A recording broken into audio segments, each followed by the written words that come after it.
Welcome to the new Camtasia Studio.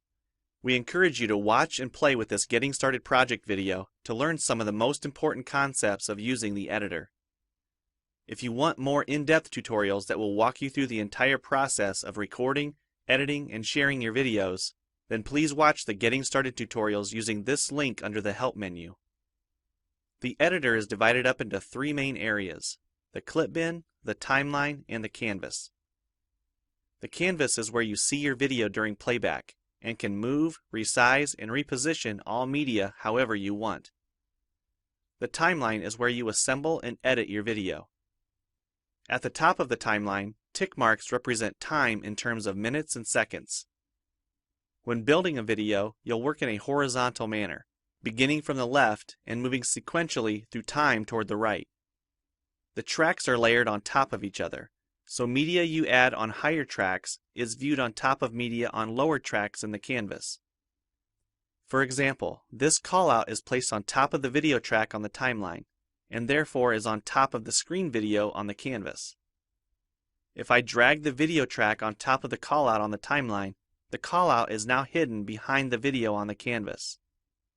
Use the zoom slider to magnify the view of the timeline. This is very helpful when making precise cuts and selections, like removing ums in your audio. New media can be dragged and dropped on an existing track, or a new track is automatically created when media is dropped at this location at the top of the timeline. To change the position of a clip on the timeline, just drag it. To change the duration of a clip, drag the edges in either direction. An important part of the timeline is the playhead. To view your video, click play. Notice how the video and the timeline's playhead stay in sync. Click anywhere along the timeline and the playhead moves to that point. To remove a portion of your video, make a selection with the green in point and red out point.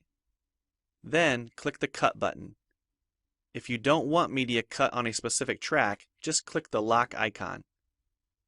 If you make a mistake while editing, press Ctrl-Z on the keyboard to undo, or choose Edit Undo. Double-click the playhead to deselect. Next, we'll look at the clip bin and the library. The clip bin holds recordings, audio files, images, and title slides being used in the project you're currently working on. The library stores video clips, intros, callouts, title slides, and other media assets you want to use from project to project. It is pre-populated with professional content you can use in your videos. You can download more media from our website by clicking this link. You'll find a lot more music, callouts, and animated titles to use in your projects, and it's all free. Once you find something you like this callout for example, just drag it to a track on the timeline and resize and reposition it as needed. Double-click the callout on the canvas to open the Callouts tab and edit the text, or change any of the text properties like color or size. You can find a number of other callouts to use in your projects by expanding the Shapes menu. You've probably noticed the video zooming in and out at times, for example here when it's zooming into the timeline. To learn more about adding and customizing zoom and pan animations to your video, check out the other Getting Started tutorials on our website. We've talked about some of the tabs already, but be sure to explore the others for adding and editing special effects.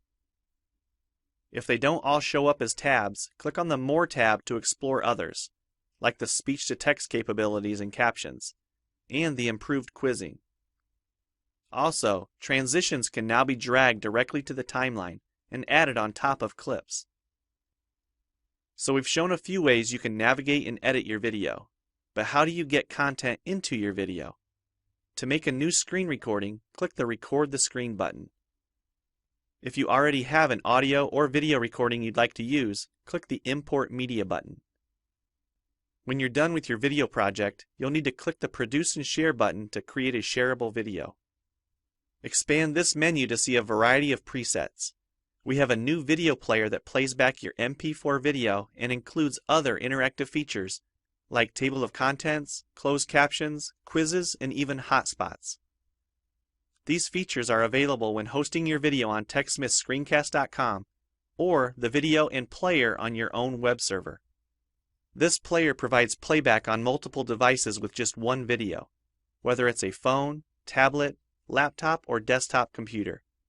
Well, it's time for you to try Camtasia Studio for yourself using the content on the timeline, or better yet, create your own. We have lots of free tutorials on our website, and I recommend you begin with the Getting Started series. Also, the help file inside Camtasia Studio tells you how to use each of the Camtasia Studio features and applications. One last thing, if you ever want to open this Getting Started project again to view or practice with, use this link here.